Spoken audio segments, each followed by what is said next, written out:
저는 제가 회사 다닐 때 되게 기술 빨리 배우고 빨리 독립했다고 생각을 했는데 생각해보니까 13년 걸렸더라고요. 2012년에 제가 레바논이라는 나라에 이 시리아 난민들을 도와주러 선교 활동을 나갔었습니다. 그래서 1년 동안 학생 선교사로 거기 있었는데 그동안에 제가 느꼈던 게 그분들은 이제 추운 겨울에도 이 강목으로 뼈대를 세워가지고 거기에 천막을 뒤집어 씌우고 거기서 삽니다. 되게 춥습니다. 그래서 나중에는 막 연료랑 이렇게 떨어져가지고 막 태울 수 있는 거 다 태우고 신발도 태우고 막 이러면서 유독가스로 고통받으신 분들도 계시고 했었는데 그런 모습을 보면서 제가 할 수 있는 게 그 화장실, 푸세식 화장실 그 삽질해서 바닥 파는 거 그 정도밖에 없더라고요.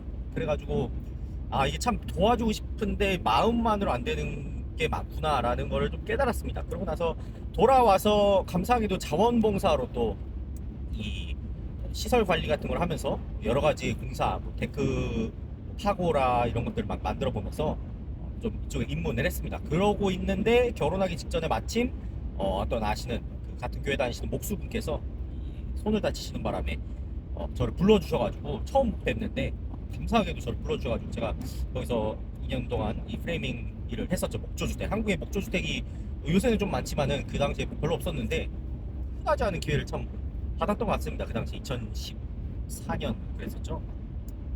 그러면서 이제 이 사장님의 입장보다 이제 직원들의 입장을 많이 이해를 했던 것 같아요. 근데 제가 참 잘 못했던 게 저는 그 당시에 뭐 지금은 이렇게 점점점 가면서 이 비전이 좀 구체화되는 거지만 그 당시에는 뭐 별 생각 없었습니다. 그냥 결혼 이제 앞두고 뭔가 좀 일을 해야겠다 해서 기술을 배울 수 있는 기회니까는 그냥 좀 있었던 것 같아요. 그래서 사실 배우는 것도 굉장히 느렸고 지금 생각해 보면은 더 잘할 수 있었을 것 같은데 별로 관심이 없었습니다. 근데 그래도 제가 항상 뭔가 이 마음은 있었던 것 같아요. 그래서 막 도면 항상 찍어 놓고 나중에 뭐 한두 번 보긴 봤는데 크게 도움 되진 않았던 것 같은데 어쨌든 도면도 계속 눈에 익숙해지려고 노력하고 뭐 자재 같은 것들도 이 총도 어떤 종류가 있는지 이 타전기도 그런 것들 좀 자세하게 봤던 것 같습니다. 그러고 나서 이제 저희가 2019년에 캐나다로 다시 돌아왔습니다. 저는 원래 초등학교 때부터 캐나다 살다가 한국에 가서 레바논에 있다가 한국으로 가서 한국에서 결혼하고 이제 2019년에 다시 캐나다로 돌아온 케이스인데 돌아와서 이제 나야가라에 살면서 프레이밍 컴퍼니를 다녔습니다. 커머셜 위주로 하는 프레이밍 컴퍼니였는데 거기서도 원래 하던 일이니까는 그냥 뭐 프레이밍 뭐 비슷하니까 많이 했는데 자재가 좀 무겁다는 차이점밖에 없었던 것 같아요. 그래서 사장님이 되게 좋아하셨는데 제가 그때 느꼈던 거는 이제 어디든 첫 번째 사장님이 좋아하시는 것들은 결국에는 도움이 되는 직원인 것 같습니다. 도움이 되는 직원. 결국에 자본주의라는 게 남들에게 도움을 주고 대가로 자본을 받는 것 같습니다. 남들이 하기 싫어하는 거 할 수 없는 거 하기 어려워하는 것들을 도와주면서 받는 거라고 생각을 하는데 그 총 있죠. 타전기가 겨울 되면 진짜 자주 고장납니다. 그래가지고 저희가 타전기가 열 몇 개가 있었는데 그 하나에 되게 비싸거든요. 하나에 500불씩 합니다. 그거 총이 뭐 하루에 두세 개씩 고장났던 것 같아요. 심했을 때는. 근데 그거를 하나를 맡기면은 이 이유를 모르고 이 정비소에 맡기면은 거의 뭐 1000불씩 달라고 그러더라고요. 그 한 번에 맡기면은. 그래서 사장님이 또 총 고장났다 막 이러면서 되게 어려워하고 계셔가지고 제가 그럼 제가 한번 고쳐볼까요? 이렇게 말씀을 드렸어요. 그래서 유튜브 보면서 그냥 하니까 또 되더라고요. 그래서 그때부터 너희가 이제 메카닉이다 이러면서 제가 총을 다 고치기 시작했습니다. 그래서 주말마다 그 총을 다 가져갑니다. 제가 고장난 총을 딱 다 가져가서 주말에 이제 차에서 이렇게 가라지에서 고치고 막 그랬었습니다. 고친 거 뭐 또 시간제로 또 돈 받고 했었는데 그때 그게 또 재밌었죠. 그리고 제가 뭔가 도움이 될 수 있다는 거 기쁘잖아요. 그러고 또 생각해보면 사람들이 되게 싫어했던 일 중에 하나인데 트레일러 청소하는 거. 트레일러를 정리하는 걸 되게 싫어하더라고요. 막 되게 이제 자기를 되게 낮게 본다고 생각하는데 저는 그게 제일 재밌었습니다. 왜냐면은 사람들이 이 맨날 보는 트레일러 보다 보니까는 되게 자주 안 쓰는 장비들이 막 앞에 나오고 이런 경우가 되게 많았어요. 저는 그 비효율적인 것들, 이렇게 성격상 그런 것들이 자꾸 눈에 걸리거든요. 그러니까 정리를 막 잘하는 그런 스타일은 아닌데 그런 것들이 신경이 쓰이는 스타일입니다. 그래가지고 그런 자리 배치를부터 아예 처음부터 다시 했죠. 그때 되게 만족해 하시더라고요.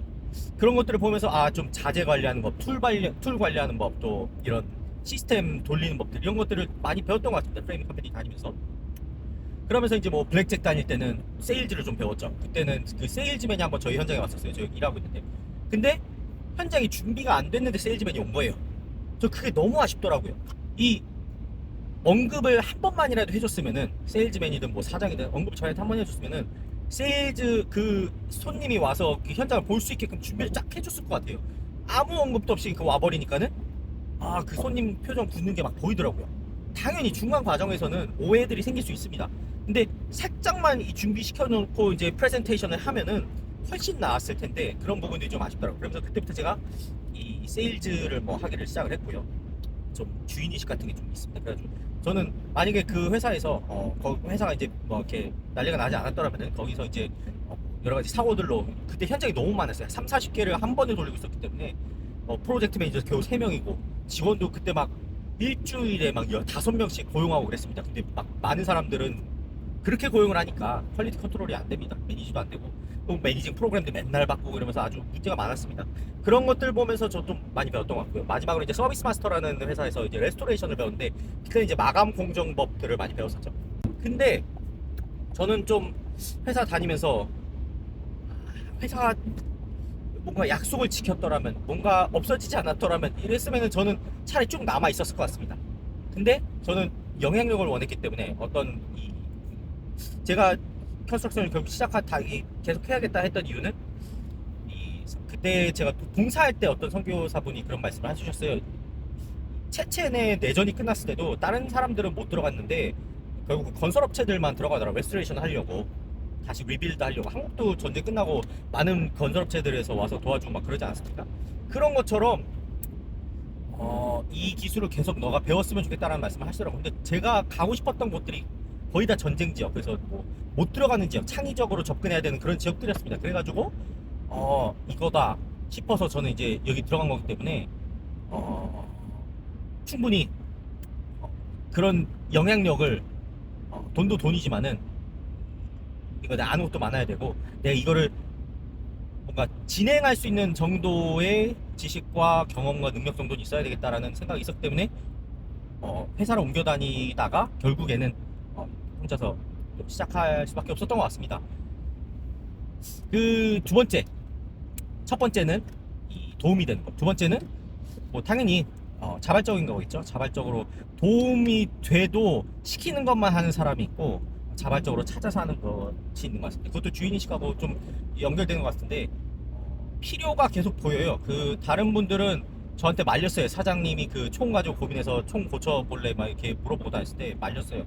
그거 하면 너 막 이렇게 시달린다 이랬는데 저는 그냥 그 도움을 줄 수 있는 걸로 기뻤거든요.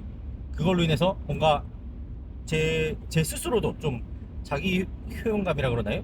좀 뿌듯하고 새로운 걸 배운다는 것도 좋고 제가 필요한 사람이 되어간다는 게 좋은 것 같아요. 저는 게임에 중독되는 것도 그런 게 없지 않아 있다고 생각합니다. 사회에서 크게 능력을 발휘 못하더라도 게임에서 특히 이제 뭐 어떤 이런 뭐라고 하죠? 옛날에 뭐 많았던 리니지 같은 것도 자기가 할 수 있는 그 분야가 있어요. 그래서 거기에서 이 팀원들이 자기를 필요로 해요. 그래서 막 옛날에 살인사건도 나고 막 그랬던 것 같은데 왜냐면은 이 사람이 필요한데 이 사람이 자기 자리를 안 지키니까는 팀이 망해버리는 거예요.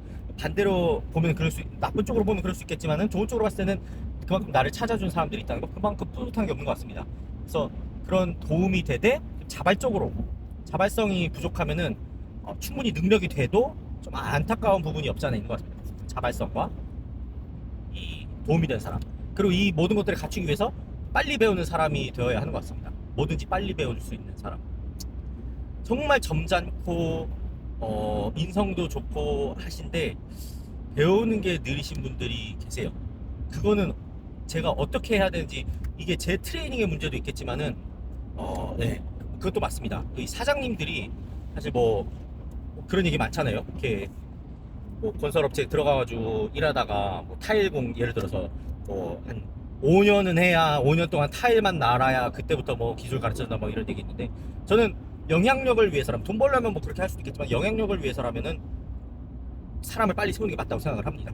사람을 빨리 세워서 리더십들을 키워내고 그래야지 이제 비전의 문제인 것 같아요. 비전이 작다. 그냥 내가 요 정도 회사 해가지고 요 정도에서 그냥 먹고 살겠다 한다면은 자기 가진 기술을 가르쳐주는 게 좀 꺼림칙할 수도 있을 것 같습니다.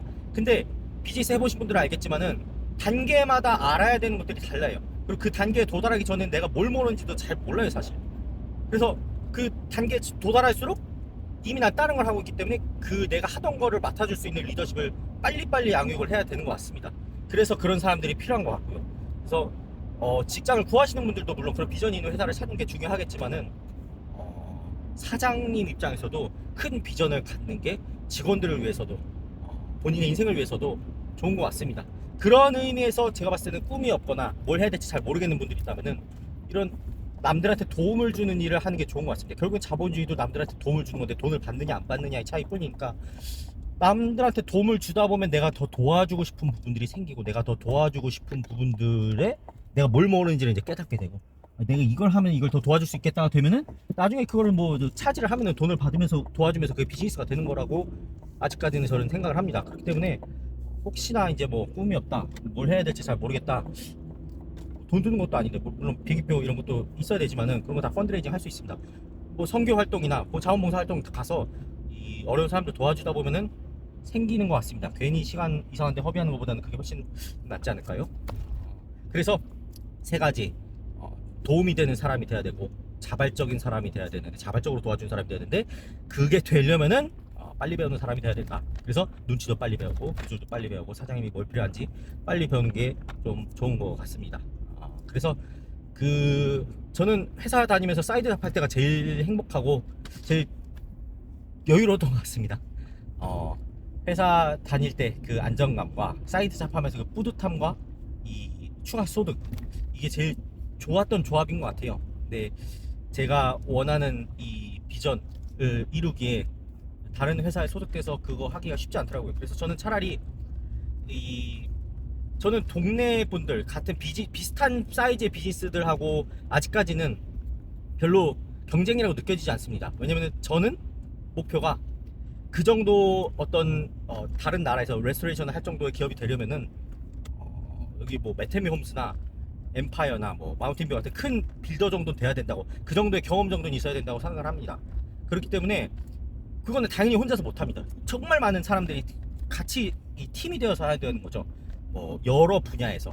그렇기 때문에 라이벌이라고 볼 수가 없죠. 저랑 비슷한 사이즈는 다 언제 같이 그 비전을 위해서 뛰어갈지 모르는 팀원들이라고 생각합니다. 그리고 함께 일해주신 분들도, 팀원분들도 당연히 다 리더로 자라나야, 그 분야에서 리더들이 되어야 함께 갈 수 있는 겁니다. 그렇기 때문에 한국 분들이 제가 모임 갔다가 생각나가지고 지금 이걸 한번 다시 옛날에 다 올렸던 것들인데 한번 정리를 해보는 겁니다. 이 한국 분들 뭐 이렇게 다 아시잖아요. 캐나다 살면은 뭐 이 뭉치는 민족들이 있어요. 중국은 그 뭐 그런 또 채널이 따로 있다고 하시더라고요. 이 중분들끼리 모여 있는 그런 커뮤니티가 그래서 뭐 서로 비즈니스에 대한 얘기도 나누고 뭐 어떤 뭐 여러 가지 피드백들을 또 하고 막 그런 게 있다고 하는데 한국 분들이 사실 옛날에 전쟁 끝나자마자는 서로에 대한 이 신뢰와 비전이 있었기 때문에 됐다고 생각을 합니다. 지금은 조금 그게 약해진 것 같아요. 이것만 회복한다면은 저는 예전에 있었던 그런 훌륭한 위대한 일들을 여기 이민 사회에서도 할 수 있다고 생각을 합니다. 그래서 신뢰를 얻기 위해서는 참 많은 시간이 걸리기도 하죠. 근데 신뢰라는 게 참 많은 재정과 시간을 아껴줍니다. 전화 한 통으로 어려운 일들이 해결되는 것들이 점점 많아져요. 그런 것들이 이제 신뢰라고 생각을 하고 비전은 아까 나눠드렸듯이 결국에는 자기 그릇을 키우다 보면은 주변 사람들을 더 도와줄 수 있게 되는 것 같습니다. 제 스스로 능력으로도 그렇지만은 리더십을 세우는 데 있어서도 더 감사하고 좋은 일이 되는 거죠. 한 개의 목표를 도달하기 위해서 모두가 성장해 나가야만 하는 조건이 신뢰와 비전이라고 생각합니다.